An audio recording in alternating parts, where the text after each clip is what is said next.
Hello guys, hello studies my channel. My name is Shruti Ajay Gupta. आ गए फिर से आपके सामने। वेलकम है मेरे new channel.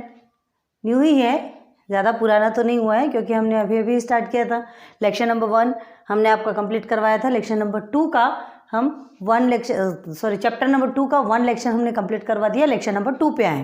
This is your part 1 topic, ठीक है। पार्ट 2 हमने बताया था क्या life process and living organisms. इसके क्या है 2 पार्ट से बताए थे। 3rd चैप्टर आप देख लीजिएगा। खैर बार बार वही बातें नहीं करते, टाइम वैसे ही ऑफ हो जाता है, ठीक है। तो चलते हैं फिर। हमने क्या कहा था आपको, इसके पहले हमने बहुत सारी बातें बताई थी आपको। क्या बताया था? डाइजेस्टिव सिस्टम से रिलेटेड टोटल सिस्टम्स बताए थे, ऑर्गन्स बताए थे आपको, बॉडी पार्ट्स में कौन कौन से ऑर्गन्स होते हैं उसके बारे में बताया था। मतलब एक फॉर्मल इंट्रो आपको करवाया था। हमने कहा था फॉर्मल इंट्रो रहेगा। आज भी आपको थोड़ा सा वैसे ही थोड़ा सा और आगे बढ़ाएंगे, धीरे धीरे करके आगे बढ़ेंगे, ठीक है।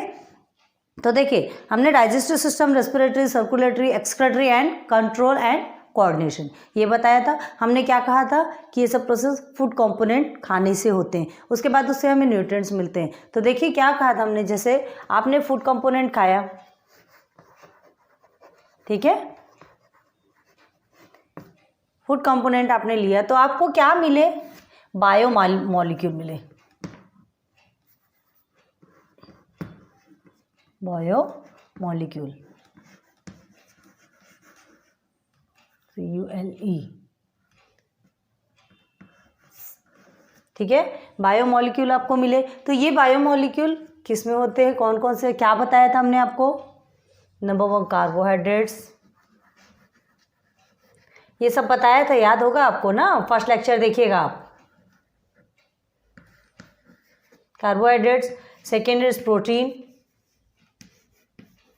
एंड थर्ड इज लिपिड और फैट, जो भी बोलिए आप, ऑयली थिंग्स, लिपिड फैट, ठीक है। तो ये बायोमॉलिक्यूल्स कहलाते हैं, है ना। ये हमारे एनर्जी प्रोड्यूस करने में हेल्प करते हैं, जिसके कारण हम क्या कर सकते हैं? वर्क कर सकते हैं। हमें वर्क करने के लिए एनर्जी चाहिए ना, तो ये वर्क करने के लिए एनर्जी, ये खाने के बाद ये जो बायोमॉलिक्यूल्स हमको मिलते हैं, है ना, जो हमारे स्टमक में जाते हैं, सर्निंग प्रोसेस होता है हमने बताया था। और उसके बाद फिर जो पेप्सिन है, गैस्ट्रिक जूस है, जो ये सब मिलकर क्या करते हैं? चर्निंग प्रोसेस करते हैं। प्रोसेस करने के बाद वो पूरा लिक्विड फॉर्म में करने के बाद जो इसके न्यूट्रिएंट्स होते हैं लाइक दिस, है ना, इसे किसमें? स्मॉल इंटेस्टाइन के वॉल में सेंड करते हैं। एयर लाइक स्ट्रक्चर रहता है, हमने आपको बताया था, जिसे हम क्या कहते हैं? विलाय। याद रखिए इसे, नाम इसका। तो ये स्ट्रक्चर होता है, हेयर लाइक स्ट्रक्चर रहता है। यहाँ पे ये वॉल में जाके एब्जॉर्ब हो जाता है। एब्जॉर्ब होने के बाद फिर वो ब्लड में ट्रांसफ़र कर देता है, ठीक है। ब्लड में ट्रांसफ़र करने के बाद वो पूरे ऑर्गन्स में, पूरे बॉडी पार्ट्स में क्या करता है? वो ऑर्गन्स के थ्रू पूरे बॉडी पार्ट्स में सर्कुलेट करता है, घुमाता है। मतलब हमारी बॉडी को न्यूट्रिएंट्स मिलता है ना उससे। तो ये जो 3 टाइप्स के आपको बताए थे, तो कार्बोहाइड्रेट्स में समझ लीजिए ये जो बायो मॉलिक्यूल जो रहते हैं, ठीक है, इनके साथ में एक और ऐसी चीज़ होती है जो कि मिलती है, तब कहीं जाके हमें एनर्जी मिलती है। तो ये चीज़ें कहाँ जाती है? ब्लड में जाती है, ठीक है। ब्लड क्या होता है उसमें? सेल। हमारी बॉडी पूरे सेल्स से बनी होती है, हमने आपको बताया था। तो जो सेल्स है, सेल्स के अंदर क्या होता है? माइटोकॉन्ड्रिया। सेल्स के अंदर माइटोकॉन्ड्रिया होता है। ये माइटोकॉन्ड्रिया के अंदर जाकर ये सारे न्यूट्रिएंट्स माइटोकॉन्ड्रिया उसको क्या कर लेता है? अब्जॉर्ब कर लेता है। क्लियर है? क्लियर है ना। उसे एब्जॉर्ब कर लेता है और उसके बाद फिर वो क्या करता है? उससे एनर्जी प्रोड्यूस होती। तो ये कैसे होता है देखिए। ब्रेन का हमने आपको बताया था। ब्रेन क्या करता है? कंट्रोल सिस्टम, ठीक है। अब देखिए कार्बोहाइड्रेट्स के हमने बहुत सारे, कार्बोहाइड्रेट्स में क्या क्या मिलता है हमको? ग्लूकोज, ठीक है। और क्या मिलता है? फ्रक्टोज, ठीक है। And glucose, fructose, galactose and lactose. ये चीज़ें हमें कार्बोहाइड्रेट से मिलती है। लिख लीजिए, याद रहेगी चीज़ें, ठीक है। ये चीज़ें, ये बायोमोलिक्यूल किसे कहते हैं हम? कार्बोहाइड्रेट्स प्रोटीन्स लिपिड्स जो भी मिलता है इसे हम कार्बोहाइड्रेट इसे हम बायोमोलिक्यूल बोलते हैं, यही बायोमोलिक्यूल मिलते हैं ना हमको। तो ये ग्लूकोज में ये सब रहता है। तो क्या होता है, हम क्या बताते हैं, हमने कहा था रेस्पिरेटरी सिस्टम, यहाँ पर आपको उसके बारे में ही पढ़ना है, ठीक है। तो ये जो कार्बोहाइड्रेट्स है, प्रोटीन्स है, लिपिड्स है, ये सब जो बायोमोलिक्यूल हम क्या बोले थे, पूरे न्यूट्रिएंट्स कहलाता है, उससे हमको ये ग्लूकोज मिला। अब उसके बाद ये तीनों मिलके क्या फॉर्म करते हैं, जब सब न्यूट्रिएंट्स जाकर एटीपी फॉर्म करते हैं। तो यही कैसे फॉर्म होना था, हमने आपको फर्स्ट टाइप पे बताया था कि हम बाद में बताएंगे कैसे फॉर्म होता है, ठीक है। कैसे फॉर्म होता है ये बताएंगे। तो कैसे फॉर्म होता है, ये तीनों से फॉर्म तो होता है, बट क्या इससे वो जो एटीपी फॉर्म होता है उससे ही हमको एनर्जी मिलती है क्या? एटीपी बनाता है, ठीक है। तो समझ लीजिए, हम पहले एक इसको लेते हैं, कार्बोहाइड्रेट के एक चीज़ को लेते हैं। क्या है इसका फॉर्मूला? C6H12O6। क्या है ये? C6H12O6 ग्लूकोज का रहता है, फॉर्मूला है। तो देखिए ये it is a complex molecule, ये तो इतना कॉम्प्लेक्स है, इसे कैसे बनेगा, एनर्जी कैसे बनेगी? ये इतना कॉम्प्लेक्स है, तो इस कॉम्प्लेक्स मॉलिक्यूल को क्या किया जाता है, पहले ब्रेक किया जाता है, ठीक है। कॉम्प्लेक्स मॉलिक्यूल को ब्रेक किया जाता है। तो ब्रेक करने के लिए ही हमने क्या बताया था आपसे, O2। जब हम O2 लेते हैं ना, ऑक्सीजन लेते हैं, वो O2 आता है, इसे ब्रेक करता है, तोड़ता है, और उसके बाद एटीपी बन जाता है, और हमें एनर्जी मिल जाती है, सिंपल, ठीक है। तो वो एटीपी बनने के लिए सबसे पहले क्या होता है, ये सब भी all are these total both 4 are complex molecule, ये सब कॉम्प्लेक्स है। तो कॉम्प्लेक्स से फिर एनर्जी मिलना मतलब पॉसिबल नहीं है। तो उसे जब तोड़ेंगे तब फिर वो एटीपी बनता है, फिर हमें एनर्जी मिलती है। समझ में आ रहा है? समझ में आएगा। अभी धीरे धीरे जैसे जैसे आप आगे बढ़ेंगे ना तो समझ में आएगा, ठीक है। ATP after break down of any biomolecule, कोई सा भी बायोमोलिक्यूल है, अगर उसके ब्रेक डाउन होने के बाद वो O2 के साथ में क्या बोलते हैं, क्या करना चाहिए, O2 के साथ भी रिएक्शन होता है, फिर ब्रेक डाउन होता है, और ब्रेक डाउन होने के बाद फिर क्या होता है, एटीपी क्रिएट हो जाता है, बन जाता है, और फिर उससे हमें एनर्जी मिलती है। क्लियर है? सिंपल है। अब देखिए इसमें देखते हैं हम, जैसे रेस्पिरेशन आपने लिख लिया। देखिए रेस्पिरेशन में देखिए, रेस्पिरेशन, ठीक है। रेस्पिरेशन प्रोसेस में क्या होता है, 2 प्रोसेस होते हैं रेस्पिरेशन के, 2 पार्ट, ठीक है। फर्स्ट इज एरोबिक,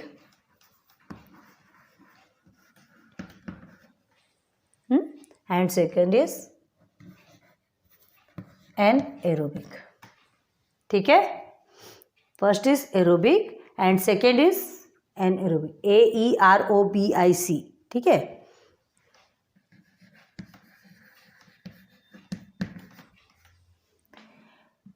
रेस्पिरेशन के 2 टाइप्स।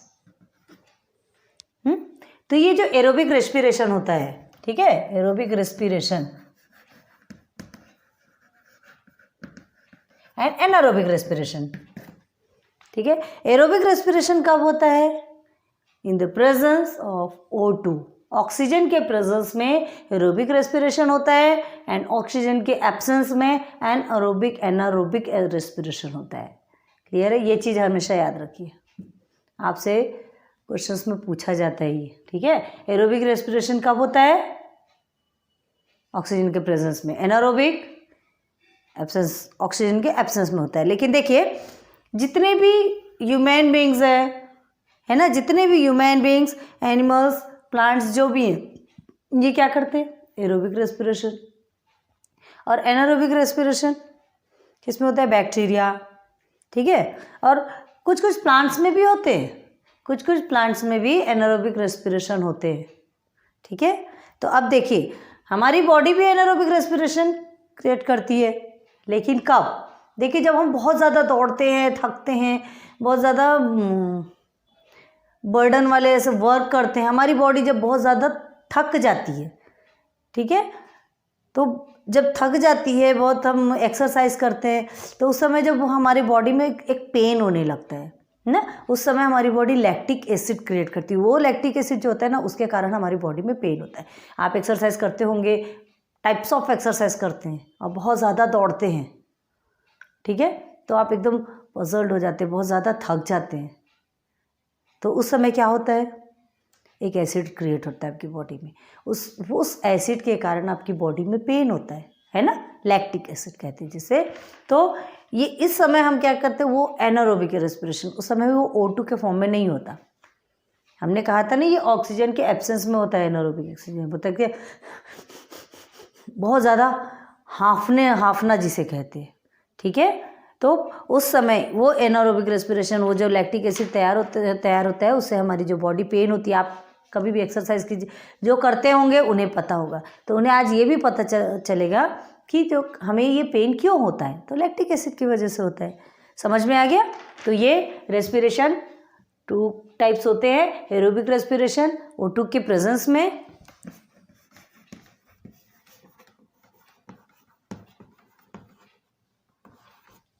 प्रेजेंस ऑफ O2 है ना, एंड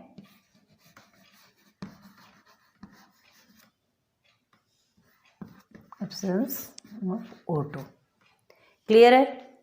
अब एरोबिक के बारे में बताते हैं पहले, फिर एनारोबिक का चलेंगे। यहाँ तक के आपको समझ में आ गया, ठीक है। अब एरोबिक का देखिए, एरोबिक के भी 3 टाइप्स होते हैं, ठीक है, ग्लाइकोलाइसिस, TCA साइकिल और ETC, ठीक है, इलेक्ट्रॉन ट्रांसफर चेंज रिएक्शन, एक हमने आपको बताया था ETC का। तो ये इसके 3 फॉर्म होते हैं, आज यहाँ तक के बताते, फिर उसके बाद फिर से आगे बढ़ेंगे, है ना। तो क्या है आपका एरोबिक का, glycolysis, number 1 is glycolysis, clear है। Number 2 TCA cycle, what is TCA cycle बताएंगे आपको। Number 3 ETC। ये 3 टाइप्स होते हैं, आप यहाँ तक के याद कीजिए, फिर आपको उसके आगे फिर हम आपको और बताएंगे, ठीक है। हमने क्या बताया था आपसे, अब देखिए फिर से स्टार्टिंग से जाते हैं। आपने स्टार्टिंग में पढ़ा होगा लेक्चर नंबर 1 या 2, जो चैप्टर 1 जो हमने पढ़ाया था ना, उसमें सेल के बारे में बताया था आपको, याद कीजिए। तो जो सेल के बारे में बताया था, याद कीजिए, ये सेल था आपका, है ना, ये न्यूक्लियस था, इसमें कुछ इस तरह से फॉर्म था। हमने क्या बताया था, ये क्रोमोसोम्स बताए थे न्यूक्लियस के अंदर। अब हमने इसे क्या कहा था, ये न्यूक्लियस, ठीक है, this is cytoplasm and this is cell membrane. तो अब ये साइटोप्लाज्म के अंदर की बात चलेगी।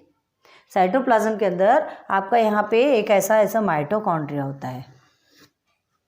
अभी हम इसके बारे में बात करना है। हमने क्या कहा था, जो न्यूट्रिएंट्स होते हैं जो एब्जॉर्ब होते हैं सेल स्मॉल इंटेस्टाइन के जरिए जो जाता है ना, हेयर लाइक स्ट्रक्चर जो हमने बताया था, उसके जरिए जो न्यूट्रिशन जाता है वो पानी बन के जाता है और सीधे जाके ब्लड में मिक्स होता है। ब्लड में मिक्स होने के बाद फिर क्या होता है, वहाँ जो सेल होता है, सेल के अंदर माइटोकॉन्ड्रिया होता है। ये सारा प्रोसेस कहाँ होता है, ये साइटोप्लाज्म में ही होता है, सेल के अंदर होता है सारा प्रोसीजर, ठीक है।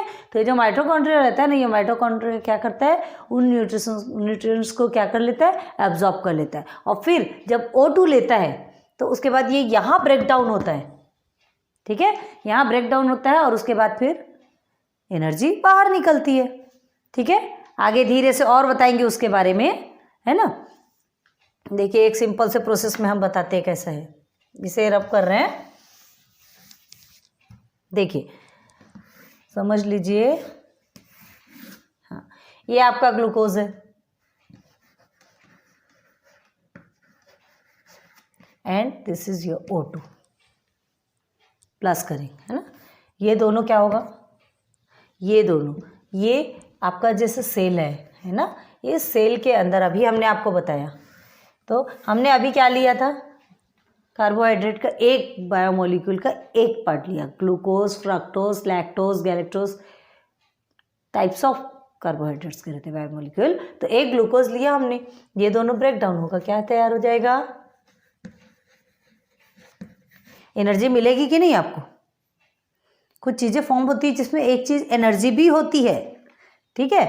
और हम क्या खाते हैं तब, ये सारी चीज़ें क्या कब फॉर्म होती है, न्यूट्रिएंट्स कब फॉर्म होती है, हमने आपको बताया था, राइस, दाल, एग्स वगैरह, जो कुछ भी चीज़ें हम खाते हैं, लेकिन एक ध्यान दीजिए, सेल किसे कहते हैं, बताया था हमने, cell is a structural and functional unit of organisms, your body, है ना। हमने लेक्चर 1 में यह बताया था आपको, cell is a structural and functional unit of body.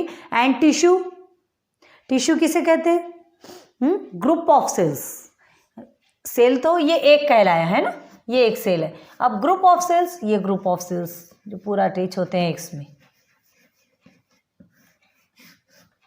तो ये पूरा जब ग्रुप ऑफ सेल्स, बहुत सारे जो सेल्स रहते हैं क्या करते हैं, आगे चल करके क्या बना देते हैं, टिश्यू बनाते हैं। ग्रुप ऑफ सेल्स विच है स्पेसिफिक फंक्शन, जिसके की स्पेसिफिक फंक्शन होता है। देखिए क्या है, सेल्स, बहुत सारे सेल्स होते हैं, टाइप्स ऑफ सेल्स होते हैं, बहुत सारे सेल्स होते हैं, लेकिन क्या होते हैं, हर सेल टिश्यू नहीं बना पाते। बहुत सारे सेल टिश्यू नहीं बना पाते। क्यों नहीं बना पाते टिश्यूज? बहुत सारे सेल एक साथ जब ज्वाइन होते हैं वो टिश्यूज क्रिएट करता है, टिश्यू बन जाता है, एक टिश्यू कहलाता है। लेकिन हर सेल क्यों नहीं होता, बहुत सारे वो भी मल्टीसेल्युलर होते हैं, वो जो सेल मल्टीसेल्युलर होते हैं, लेकिन फिर भी वो टिश्यू फॉर्म नहीं कर पाते। वाई? बिकॉज ये जो सेल्स होते हैं वो कैसे होते हैं, इंडिविजुअली वर्क करते हैं, अपना फंक्शन फ्री होकर के करते, वो ज्वाइन होकर के नहीं करते, ग्रुप में नहीं करते, तो वो टिश्यू फॉर्म नहीं कर पाते। क्लियर हो गया? इजी है। क्या बताया हमने, सेल्स, देखिए structural and functional unit of body is called cell and the group of cell, है ना, विच परफॉर्म स्पेसिफिक फंक्शन, ठीक है, जिसका एक स्पेसिफिक फंक्शन होता है।